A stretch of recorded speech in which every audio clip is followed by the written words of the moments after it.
Welcome back. While healthcare inflation is on an upward rising trend, and it's projected that in 10 years, the cost could be as high as 2,600 Rand per member per month when compared to 1,000 Rand today.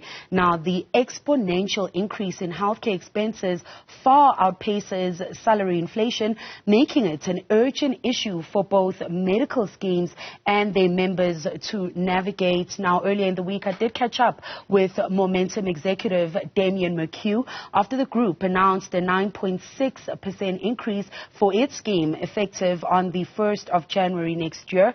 And I started off the conversation by asking for details on the increase and what this means for member benefits. Here's what he had to say. I think all of the increases that have been announced, we obviously still await council's approval on them. So just to clarify that, we obviously announced early to give consumers enough time to make the decisions that they need to make for the 1st of January. And as you rightly indicated, the range of increase in our scheme is quite narrow. So it's 9.1 to 9.9, and the average is 9.6. And I think it probably seems high. I think, a lot of consumers probably go, but hold on a second, inflation is lower than that. Why do medical schemes have premiums that go up higher? And there's really two main factors to that. And it's what we call a utilization component. In other words, people using more healthcare. In other words, going to the doctor more than what they did last year. So there's the overall number of people utilizing healthcare services is up, i.e. utilization. And the cost of that utilization is also increasing by more than inflation. So medical inflation normally runs anywhere between 3% above, sort of 2.5% to 4% above normal inflation. So 9% we think is a sustainable increase for the benefits of the medical scheme. And also in our medical scheme, there's been no benefit cuts at all.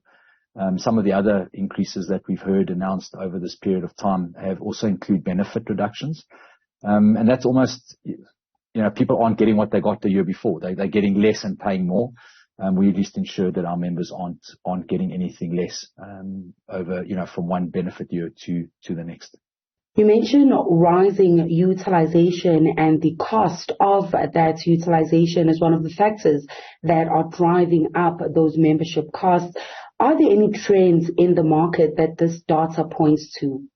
The medical scheme industry, the number of people in private healthcare generally doesn't grow by a lot of members each year. So the membership that's in it is of a certain age, and every year that age gets sort of 1 year older.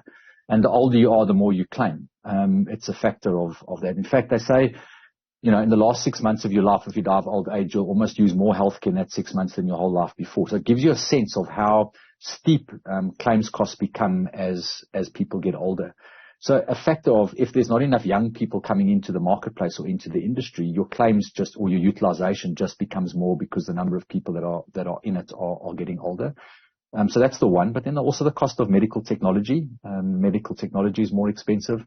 The rate of chronic condition diagnosis is more, so there's more utilization in chronic illness. And then also post-COVID, there was some suppression of healthcare costs. So people, as an example, didn't do scanning correctly or their testing correctly, because we weren't allowed to, and things like oncology and cancers and things like that still were happening inside our body. We just didn't know about it. And so we've only found out once the cancer is in a much later stage, and therefore the cost of treating that becomes more expensive. So there's also a bit of a post-COVID catch-up that we're experiencing now as well. So it's two factors. One, the fact that we are all getting older, and older people tend to claim more in medical costs. And the other one is some of the bounce back from the suppression during the COVID years. Damian, how can households navigate these rising prices? Is medical insurance a good option for them to consider? The experience that we as South Africans are going through in our economy, all of us are finding the bite, petrol price, the interest rate, those elements that are just going up. And on top of that now, let's say our medical aid is also going up. And it's difficult, but in your family case, mine, I've also got kids that are a little bit older. My son is now, just about to turn 21. So, we have those challenges as our children get older, they've got different needs. And I think for a consumer, often what we see at times like this is consumers opt out of health insurance. I would really like to try and warn everybody not to do that. It is such an important part of your financial planning is is making sure that your healthcare is covered. In fact, your health as a person is the most important asset you have. And if you had a really big asset, whether it's a car or a house, whatever, you generally insure those. And your health is your most important one. So the first thing is try not to exit health insurance or private healthcare cover. I think it's so important that we remain on where possible. Then lots of people then say to me, which, in the context of your question is, well, I've got a bigger family, my needs are more, but I can't afford it. Should I downgrade within an option? And I'd rather people downgrade in their medical scheme choices than opt out altogether. But what we've really tried to do at Momentum is try and help consumers not having to downgrade. Now, we want consumers to be able to access more benefits, but not pay as much premium. And what we've done, we have two features in our product which are quite different from what other competitors have. One is called Health Returns, and the other is called Health Saver. And the one is a savings account, like many other medical schemes have a savings account, but ours sits outside the boundaries of the medical scheme, so consumers have a bit more flexibility in that. And the other one is Health Returns. And what Health Returns does is you can earn free money based upon the quality of your own health. So take your family, let's go as an example, you and your hubby, as you said, and your 2 children, your niece. You have the ability to earn money back, each of you in the family, even your children. And that money can be as much as 500, 600, 1,200 rand a month that you can earn back. And we put that money into that Health Saver account. Now, to make it very simple, let's assume your premium for your medical aid was 1,500 rand. I know it's probably more than that, but let's just assume it is, of which 1,000 rand was paying for hospital and chronic, and let's say 500 rand was going to savings. This is just a fictitious example. If you were able to earn that 500 rand that you were paying back into the savings account for free, for just being healthy, having your health check, making sure that you take your medicine when you're supposed to. If you don't take medicine, are you doing some stuff which keeps you a bit more active? We pay you money back. Now, if you could earn that 500 rand, in other words, now your premium is 1,000 rand instead of 1,500 rand, but your benefits don't go down because you're earning the 500 rand for free. You don't have to downgrade. In fact, we call it almost momentum grade. You don't downgrade, you don't upgrade. In fact, what you do is you get more benefit and pay less. And that's a totally different philosophy. And that's what we're really trying to encourage consumers to do within our scheme. We've got quite a lot of members now in our scheme who do that already, who buy a hospital plan but actually earn their savings for free.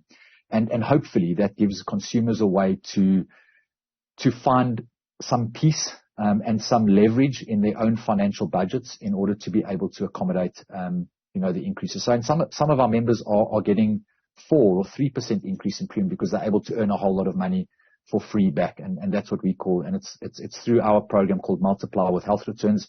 And any of our members or any other member on other medical schemes who'd be interested in that, we'd be happy to help them do that. But I think that's important. Don't opt out. Then you spoke a little bit about health insurance as well. Health insurance is obviously different to medical schemes. And there is some danger in joining health insurance because they don't cover as much as medical schemes. But again, rather have health insurance than nothing at all. So, if you're finding your medical scheme too expensive, I'd really encourage you, don't opt out of that if you can. But if you have to, then at least try and take health insurance where you have access to some private healthcare coverage. But remember, it's not a medical scheme, so there will be some gaps in the level of coverage that you have. And Damian, before I let you go, just give us a quick global overview of healthcare inflation. South Africa has quite a unique healthcare market. We have approximately 9 million people in South Africa covered by private healthcare insurance, and the rest relies on the state. In a lot of other countries, firstly, if I can call them first world countries, the UK, sort of Australia, Germany, those sort of countries, they have predominantly a national healthcare system, and then there's private healthcare insurance that buys up against that. Our private healthcare quality and outcomes are of the best in the world. The private healthcare services that we get in hospitals, doctors, specialists within South Africa are of the best of the world. Our public healthcare system is under pressure. There's a lot of burden on the state, as you can imagine, almost 60 million people, 50 million people probably covered by the public sector. And there's quite a lot of imbalance in that. And hence why we're having the conversations as we are now in South Africa about evolving into more of a universal national healthcare system to try and alleviate some of that burden in the public sector and use the skills in the private sector to support that. And I think that's going to be an important journey for us as a country over the next few years. And we, as Momentum, want to participate and help improve the healthcare system for the benefit of all South Africans. In fact, our purpose as a business is more health for more, South Africans for less. That's really the outcomes that we're trying to deliver, and we think we can help South Africa on that journey. I think for the next sort of 2 or 3 years, South Africa is going to be, in a system pretty similar to where we are now. We really need to try and help our economy grow, so that we can get more people working, get more people earning, get our economy flourishing and growing again. And I think that's an important part of what we're trying to help with as best as we can. If we can keep companies' healthcare costs lower because our premiums are more affordable, then hopefully, we save a little bit of money in healthcare, which enables the company to afford an extra job or an extra 2 or extra 3 from their budgets. And that's really, I think, the way we can help get more people covered. If more people are covered by the private sector, the private sector then is enabling itself and enabling the government to use funding for a smaller pool of people. Let's say we could double up the number of people covered by private healthcare from 9 to 18 million people. That 9 million people that would move from the public sector obviously alleviates some of the pressure in the public sector and enables the public sector's budgets to stretch a little bit further. So it's about doing those elements to help the economy grow and to help the fiscus grow, and also, if we are healthier as a population, we're not as sick, we're not as absent. The economy moves forward better if more of us are at work and more of us are productive at work. So those are the ways I think that we as an organization can help. We really believe we've got healthcare solutions that enable South Africans to make better choices, better flexibility, and as a result that save money, employers save money, and hopefully improve both the individual person's budget like yours and mine, but also the company's budget in order to be able to be more effective in the economy. And I think that's really the role that we've got to try and play.